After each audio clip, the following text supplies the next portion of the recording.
আজমল শেখ ডাঙৰীয়াক দায়িত্ব দিয়া হৈছে। সিহঁতক ধৰি 41 দিনীয়া এটা কমিটি গঠন কৰা হৈছে। আগন্তুক দিনত আমি আশাবাদী যে ইহঁতে বাল্য বিবাহ আৰু শিক্ষাৰ ক্ষেত্ৰত ইহঁতে ৰাইজৰ হকে মাত মাতি যাব। এইখিনি আমাৰ কোকৰাঝাৰ জিলা সমিতিৰ তৰফৰ পৰা ইহঁতক আশাবাদী বুলি আমি ইতিমধ্যে শুভেচ্ছা জ্ঞাপন কৰোঁ। কোকৰাঝাৰ জিলা সমিতিৰ অন্তৰ্গত চানলাটাৰী জ্ঞানোদয় জাতীয় বিদ্যালয়ত আমি এখন ফকৰাগ্ৰাম আঞ্চলিক নেমচুৰ এখন শক্তিশালী 41 জনীয়া কমিটি গঠন কৰিলোঁ আৰু উক্ত কমিটিখনত আগন্তুক দিনত আমাৰ ফকৰাগ্ৰামৰ যি শৈক্ষিক সামাজিক আৰু অৰ্থনৈতিক দিশত তেখেতসকলে কাম কৰি যাব।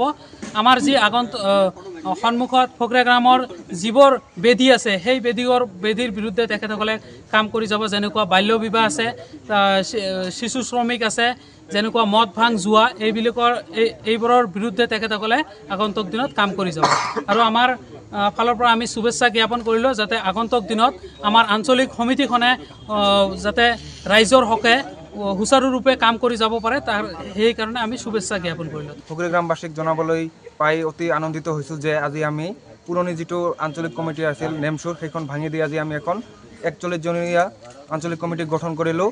আৰু অনাগত দিনত আগত আমি যেনেকৈ কাম কৰিছিলোঁ শিক্ষা, তাৰপিছত ইডুকেশ্যন পিচ প্ৰগ্ৰেছ যিটো আমাৰ মটো আছিল নেমচুৰ, সেই মটো অব্যাহত ৰাখি ভৱিষ্যত দিনতো আমি যাতে আমি কাম কৰি যাব পাৰোঁ। আৰু আমাৰ জাতি আছে সংখ্যালঘু, সেই সংখ্যালঘু জাতিক সময়ে সময়ে আমি কি চাওঁ যে চৰকাৰৰ পৰা বিভিন্ন ক্ষেত্ৰত আমি কি হওঁ, নিষ্পেষিত হওঁ, অপ্ৰেছ হওঁ। গতিকে ভৱিষ্যতেও যাতে আমাৰ যিমান অগ্ৰণী যুৱক যুৱতী আছে সেইসকলে শিক্ষাৰ ক্ষেত্ৰত আগবাঢ়ি যাব আৰু অনাগত দিনত যাতে আমি এটা সুস্থ সবল সমাজ গঠন কৰিব পাৰোঁ আৰু আমাৰ এই 41 জনীয়া কমিটিখন যাতে মহাশক্তিশালী কমিটি ৰূপে গঠন হ'ব পাৰে আৰু অনাগত দিনত যাতে ৰাইজৰ হৈ কাম কৰিব পাৰে তাৰ প্ৰতি আমি আশা ৰাখি আমি অনাগত দিনত আপোনাৰ হৈ কাম কৰি যাম বুলি আশা ৰাখিলোঁ। আজমল শেখ ডাঙৰীয়াক দায়িত্ব দিয়া হৈছে। সিহঁতক ধৰি 41 দিনীয়া এটা কমিটি গঠন কৰা হৈছে। আগন্তুক দিনত আমি আশাবাদী যে ইহঁতে বাল্য বিবাহ আৰু শিক্ষাৰ ক্ষেত্ৰত ইহঁতে ৰাইজৰ হকে মাত মাতি যাব। এইখিনি আমাৰ কোকৰাঝাৰ জিলা সমিতিৰ তৰফৰ পৰা ইহঁতক আশাবাদী বুলি আমি ইতিমধ্যে শুভেচ্ছা জ্ঞাপন কৰোঁ। কোকৰাঝাৰ জিলা সমিতিৰ অন্তৰ্গত চানলাটাৰী জ্ঞানোদয় জাতীয় বিদ্যালয়ত আমি এখন ফকৰাগ্ৰাম আঞ্চলিক নেমচুৰ এখন শক্তিশালী 41 জনীয়া কমিটি গঠন কৰিলোঁ আৰু উক্ত কমিটিখনত আগন্তুক দিনত আমাৰ ফকৰাগ্ৰামৰ যি শৈক্ষিক সামাজিক আৰু অৰ্থনৈতিক দিশত তেখেতসকলে কাম কৰি যাব। আমাৰ যি সন্মুখত ফকৰাগ্ৰামৰ যিবোৰ বেদী আছে সেই বেদীৰ বিৰুদ্ধে তেখেতসকলে কাম কৰি যাব। যেনেকুৱা বাল্য বিবাহ আছে, শিশু শ্ৰমিক আছে, যেনেকুৱা মদ ভাং জুৱা এইবোৰৰ বিৰুদ্ধে তেখেতসকলে আগন্তুক দিনত কাম কৰি যাব। আৰু আমাৰ ফালৰ পৰা আমি শুভেচ্ছা জ্ঞাপন কৰিলোঁ যাতে আগন্তুক দিনত আমাৰ আঞ্চলিক সমিতিখনে যাতে ৰাইজৰ হকে সুচাৰুৰূপে কাম কৰি যাব পাৰে সেইকাৰণে আমি শুভেচ্ছা জ্ঞাপন কৰিলোঁ। ফকৰাগ্ৰামবাসীক জনাবলৈ পাই অতি আনন্দিত হৈছোঁ যে আজি আমি পুৰণি যিটো আঞ্চলিক কমিটি আছিল নেমচুৰ সেইখন ভাঙি দি আজি আমি এখন 41 জনীয়া আঞ্চলিক কমিটি গঠন কৰিলোঁ।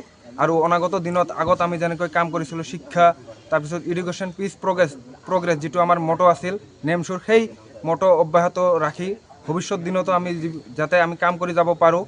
আৰু আমাৰ জাতি আছে সংখ্যালঘু, সেই সংখ্যালঘু জাতিক সময়ে সময়ে আমি কি চাওঁ যে চৰকাৰৰ পৰা বিভিন্ন ক্ষেত্ৰত আমি কি হওঁ, নিষ্পেষিত হওঁ, অপ্ৰেছ হওঁ।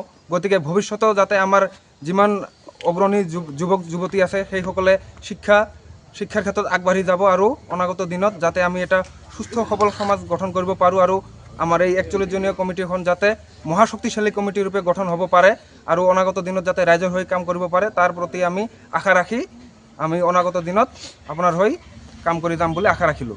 যিকোনো খবৰৰ বাবে যোগাযোগ কৰক 7099017330 লগতে 7099017110 নম্বৰত।